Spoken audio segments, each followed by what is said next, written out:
Assalamualaikum warahmatullahi wabarakatuh. Apa kabar semuanya? Semoga dalam keadaan sehat dan selalu dalam lindungan Allah Subhanahu wa taala.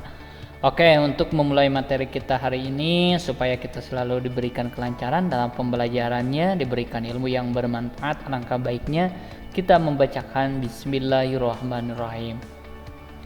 Oke, untuk materi kita hari ini yaitu kita akan membahas cara buat telur asin.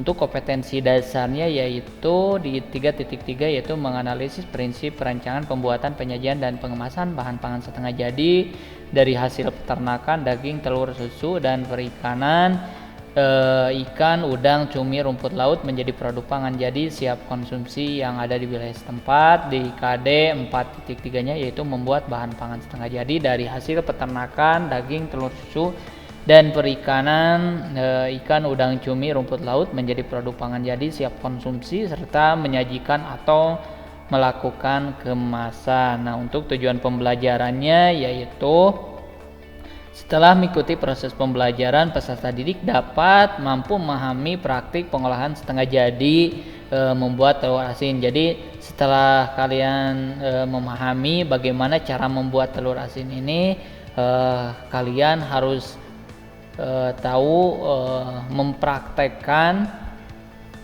membuat olahan setengah jadi, yaitu membuat telur asin dari hasil peternakan ya.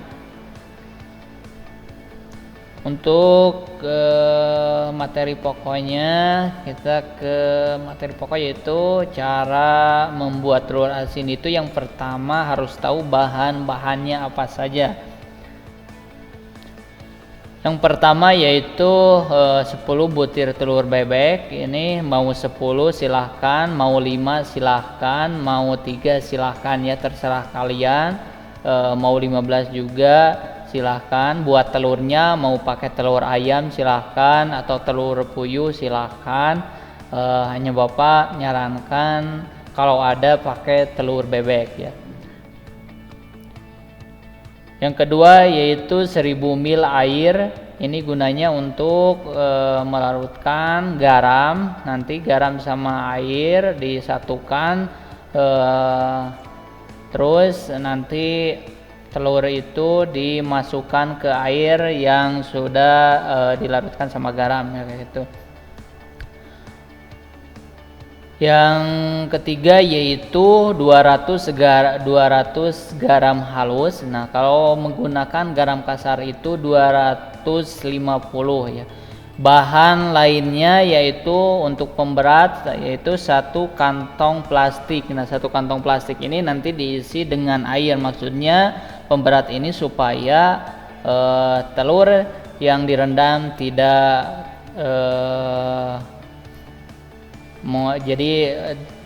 jadi terendam semua, tidak terapung ya. Jadi dipakai pemberat kantong plastik.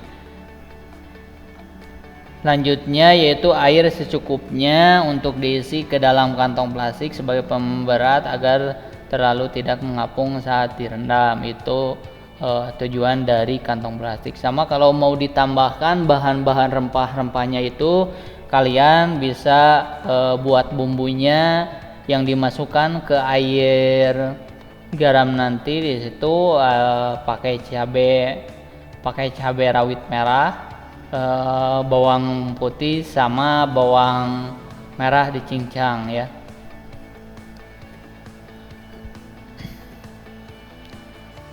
Oke, selanjutnya langkah-langkah pembuatannya. Nah, ini langkah-langkah pembuatannya. Yang pertama, cuci telur bebek sehingga bersih, bilas beberapa kali dan tiriskan, lap telur sampai kering. Nah, dicuci telur kalau bisa itu sambil pakai amplas ya. Biar maksudnya pakai amplas itu sambil telurnya di amplas itu maksudnya biar pori-porinya terbuka.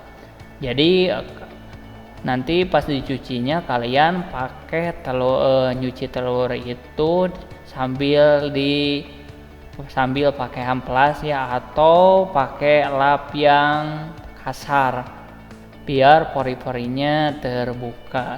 Oke, yang kedua yaitu di panci berukuran sedang, masak air dan garam. Aduk hingga garam larut dan air mendidih, matikan api, biarkan hingga air mendingin. Nah, setelah telur tadi dicuci, terus diamplas, dikeringkan, lalu kalian silahkan nyalakan kompornya, masukkan air ke dalam panci atau teflon, satukan garam itu disatukan dengan air, dididihkan ya. Kalau sudah mendidih, kalau sudah menyatu air sama garamnya, matikan, biarin dulu hingga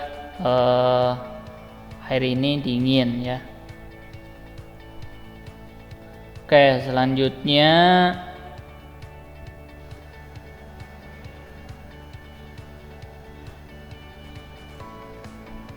nah, setelah air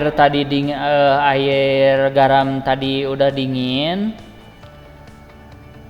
masukkan atau susun telur dalam wadah kedap udara, kemudian masukkan larutan garam. Nah, saat ini telur akan mengapung. Pastikan semua permukaan telur terendam dalam larutan air garam dengan meletakkan pemberat di atas permukaannya. Gunakan kantong plastik yang diisi dengan air sampai pemberat tutup rapat-rapat wadah. Jadi maksudnya setelah air yang dididihkan tadi udah dingin, terus kalian silahkan telur yang udah dicuci tadi masukkan ke dalam wadah. Mau pakai wadah keler silahkan, atau mau pakai wadah yang lain juga silahkan.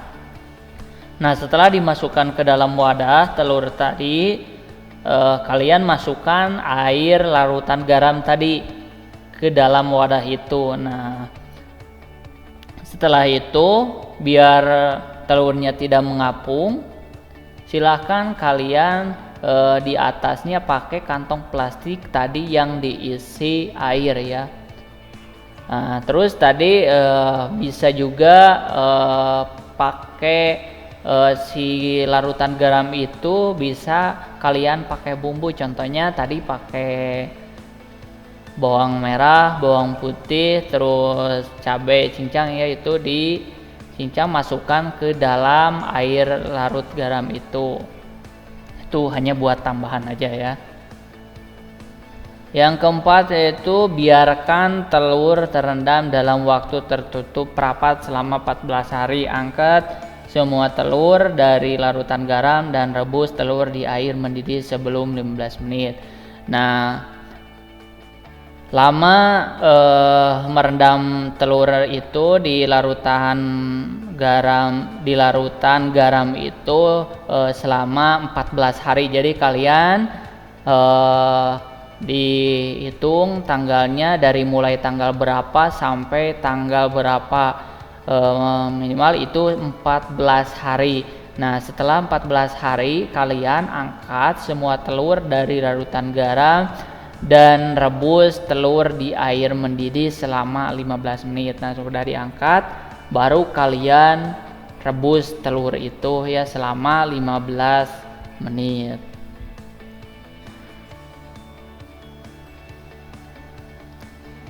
Oke, selanjutnya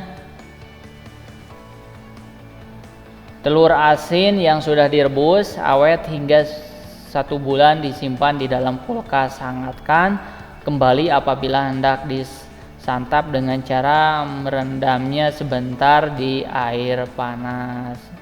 Nah, jadi telur asin ini sudah direbus awet sampai 1 bulan ya. Jadi tujuan dari pengolahan setengah jadi itu untuk memperpanjang masa simpannya ya. Oke, itu cara pembuatan telur asin.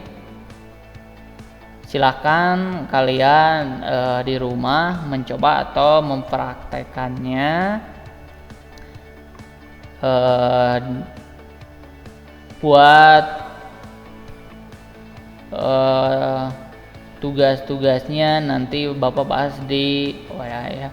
Kalau ada pertanyaan atau ada yang kurang dimengerti, boleh nanti jawab ke Bapak ya. Sekian dari Bapak, semoga bermanfaat ilmunya. Kalau ada pertanyaan atau ada yang mau tanyakan, boleh jawab di Bapak ya. Sekian dari Bapak. Assalamualaikum warahmatullahi wabarakatuh.